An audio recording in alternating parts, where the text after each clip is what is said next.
चलिए देखते हैं, ये लेसन का अंतिम टॉपिक है आपका। भाग हो जाएगा 7,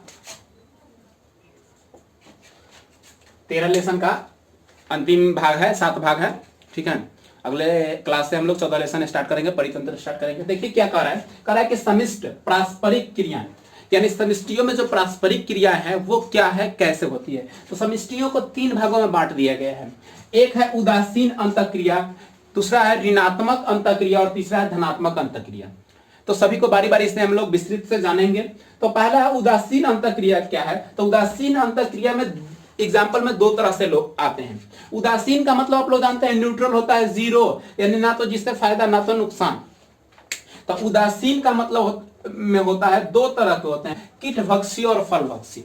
मैंने अभी बताया कि हैं दोनों पक्षी ही, लेकिन दोनों अलग अलग तरीके से काम कर रहे हैं। एक देखिए इसमें कीट का भक्षण कर रहा है यानी मांसाहारी है, और एक फल का भक्षण कर रहा है यानी शाकाहारी है।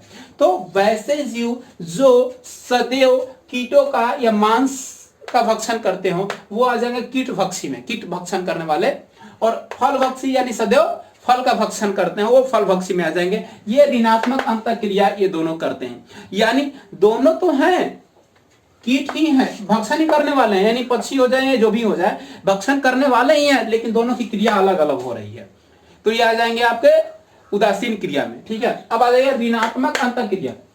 ऋणात्मक अंतःक्रिया में परभक्षी, परभक्षी मतलब अभी मैंने बताया, परभक्षी का मतलब है, पर मतलब दूसरा, भक्षण मतलब उसको खाने वाला, यानी दूसरे को खाकर ग्रहण करते हैं, वो परभक्षी कैटेगरी में आ जाएंगे। यानी वो सदैव किसी अन्य चीजों पे आश्रित होते हैं, यानी जैसे हम लोग मनुष्य हैं, मनुष्य स्वयं पे आश्रित हैं क्या, हम किसी अन्य चीजों पे आश्रित हैं। जैसे चाहे वो फल खाने वाले हो या मांस खाने वाले हो या भोजन स्वतः खाने वाले हो, धान गेहूं या जो भी होता है उपजाते हैं, वो स्वतः उपजता है, उपजने के बाद हमारा पूरा का पूरा आश्रय उसी पर होता है कि उपजेगा तो ही हम उसको भक्षण कर सकते हैं, खा सकते हैं, या फल हो जो भी हो। अस्पर्धा, अस्पर्धा मतलब होता है कंपटीशन, अस्पर्धा का मतलब होता है कंपटीशन या प्रतियोगिता भी कह सकते हैं। अक्सर बहुत सारे चीज होती हैं जिसमें अस्पर्धाएं होती है, यानी कंपटीशन होता है, चाहे वो जीवों में हो या पौधों में हो। जीवों में भी अपने आप को जिंदा रखने के लिए किसी अन्य जीव को मार के खाते हैं, और पेड़ पौधे में भी देख लीजिए, जहां पेड़ पौधे अगर मतलब आप किसी छोटे चीज को रोकते हैं और वहां बहुत सारे अगर घास हो, पेड़ पौधे अगर छोटे छोटे झाड़ियां उगे हो, तो क्या होता है, उस पौधे को उगने नहीं देता है। तो हम क्या करते हैं, उसकी सफाई करते हैं। सफाई करने से होता क्या है कि वो उसको कंपटीशन किसी से मिलता नहीं है और वो स्वतः ही आगे निकल जाता है। आप देखेंगे जंगल में बहुत ज्यादा वृक्ष है जो कम आकार तक बढ़ पाती है, क्यों, क्योंकि उसको सूर्य का प्रकाश नहीं मिला, उसको फैलने का स्थान नहीं मिला, उसमें अस्पर्धाएं हो गई, प्रतियोगिता हो गई, इसलिए वो नहीं बढ़ पाता है। अब है एमोसेलिज्म। एमोसेलिज्म क्या है, एमोसेलिज्म एक प्रकार का प्रजाति है, जीव है, जो कि क्या करता है, वो रहते तो साथ साथ हैं अपने ग्रुप के, लेकिन वो ना तो किसी एक दूसरे से लाभ देते हैं ना तो किसी को हानि देते हैं, यानी स्वतः ही वो अपनी क्रिया करते हैं, ना तो उनसे किसी को नुकसान होता है ना तो किसी को फायदा होता है। जैसे मान लीजिए अगर हम लोग पौधे में लेके चलते हैं एमोसेलिज्म को, तो मान लीजिए जैसे कि एक तार का पौधा हो गया, एक आम का पौधा हो गया, दोनों ना तो एक दूसरे को क्षति पहुंचाते हैं नुकसान, दोनों अपना अपना कार्य करते हैं। एक सूरजमुखी का पौधा हो गया, एक जौ का पौधा हो गया, दोनों अपना अपना क्रिया करते हैं, ना किसी को क्षति पहुंचाते हैं ना नुकसान पहुंचाते हैं, तो वो सभी आ जाएंगे एमोसेलिज्म में आ जाएंगे। परजीवी, परजीविता, परजीविता यानी दूसरे जीवों पर आश्रित रहने वाले, जैसे कि मान लिया मृत जीवी, सपोज दैट मृत जीवी कहने का मतलब है कि मरेगा कोई जीव जंतु तभी उससे उत्पन्न होंगे, यानी वो आश्रित है किस पे, कि कोई मरेगा तभी हम उत्पन्न लेंगे। जैसे कि परजीवी, हम लोग भी दूसरे पे आश्रित है, या कोई कीड़े मकोड़े दूसरे पे आश्रित है, जैसे कि हिरन घास पे आश्रित है, और शेर जीव जंतु पे यानी बड़े जानवरों पे आश्रित है उनको खाने के लिए। तो ये क्या है, परजीविता है, यानी किसी अन्य पर आश्रित होना परजीविता कहलाता है।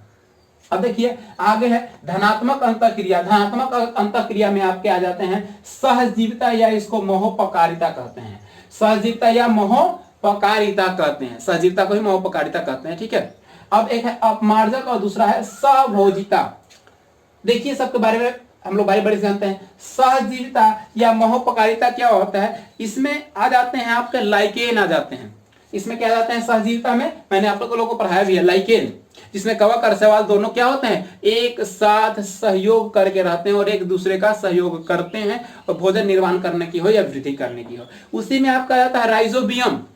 राइजोबियम के बारे में भी आप लोगों ने पढ़ा है, पुनः पढ़ लीजिए। राइजोबियम एक जीवाणु होता है जो कि तेलहन और दलहन के जड़ों में पाया जाता है। जो पौधे होते हैं उसके जड़ों में पाया जाता है, जो नाइट्रोजन स्थिरीकरण करता है, यानी पर्यावरण में नाइट्रोजन का संतुलन करने का काम करता है। अगले लेसन में आप लोग पढ़िएगा फास्फोरस चक्र, ऑक्सीजन चक्र, कार्बन चक्र, नाइट्रोजन चक्र, ये प्रमुख चक्र हैं जो कि एग्जाम में एक पूछता है। ठीक है, तो उसमें आपको बताएंगे नाइट्रोजन का कैसे स्थिरीकरण होता है। अभी जान लीजिए कि राइजोबियम नामक जीवाणु है जो पर्यावरण से नाइट्रोजन को ऑब्जर्व करके पेड़ पौधों में देता है, पेड़ पौधों से फिर मनुष्य में, मनुष्यों से फिर स्वतः मृत्यु के बाद वातावरण में चले जाते हैं।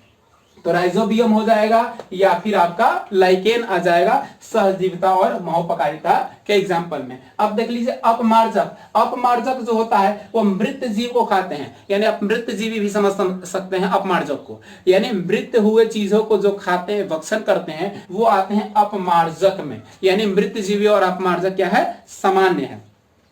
फिर सहभोजिता। सहभोजिता भी मैंने आपको बताया। सहभोजिता में जैसे क्या होता है, वैसे पौधे जो न किसी को नुकसान न किसी को फायदा पहुंचाते, जैसे कि आम के वृक्ष पर उगा हुआ आर्किड का वृक्ष, पीपल के वृक्ष पर उगा हुआ आर्किड का वृक्ष, यानी एक पौधे पे दूसरा पौधा उग आता है, उससे उस पौधे को क्षति नहीं होती है, किंतु बस यही होता है कि वो उस पौधे पे उगा हुआ है। ना कि एक और चीज आप जान लीजिए, वो पौधा उगता है उस पौधे पे तो वो स्वतः अपना भोजन बनाता है और स्वतः वृद्धि करता है, ना कि वो किसी अन्य पौधे पे आश्रित होता है। जैसे आम पे आर्किड का वृक्ष उगता है तो आर्किड का वृक्ष आम पे आश्रित नहीं होता है, वो स्वतः ही अपना भोजन निर्माण करता है, स्वतः ही अपनी क्रिया करता है, स्वतः ही वृद्धि करता है। तो इसी के साथ आपका ये लेसन समाप्त हो गया, जीव और समष्टियां। तो लेसन समाप्त हो गया। लेसन का आप लोग सारा क्वेश्चन बनाइएगा, क्वेश्चन नहीं बनेगा उसको आप लोग कमेंट बॉक्स में लिख के भेज सकते हैं, या फिर आप मेरे व्हाट्सएप पे भेज सकते हैं, या क्वेश्चन को आप रख भी सकते हैं। जब क्लास खुलेगी तो आपको क्वेश्चन का सॉल्व करवाया जाएगा। अभी मैं आप लोगों को और क्वेश्चन दे रहा हूं, इसको आप लोग नोट करेंगे और इसको बनाने का प्रयास करेंगे। क्वेश्चन नोट कीजिए आप लोग। समिष्ट गुणों के बारे में वर्णन करें। समिष्ट गुणों के बारे में वर्णन करें, पहला क्वेश्चन है।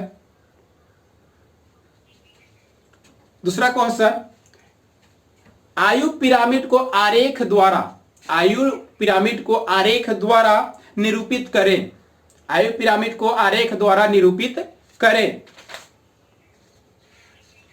तीसरा है, समिष्ट घनत्व से आप क्या समझते हैं। समिष्ट घनत्व से आप क्या समझते हैं। चौथा क्वेश्चन है, समिष्ट वृद्धि में किन किन बातों का ध्यान रखा जाता है। समिष्ट वृद्धि में किन किन बातों का ध्यान रखा जाता है।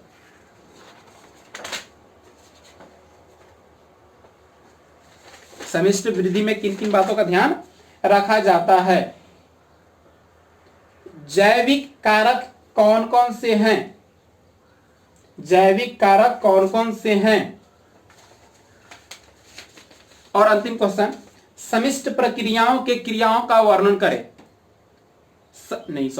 समिष्ट पारस्परिक क्रियाओं का वर्णन करें। समिष्ट पारस्परिक क्रियाओं का वर्णन करें। इतना ही क्वेश्चन है, आप लोगों को बना के लाना है।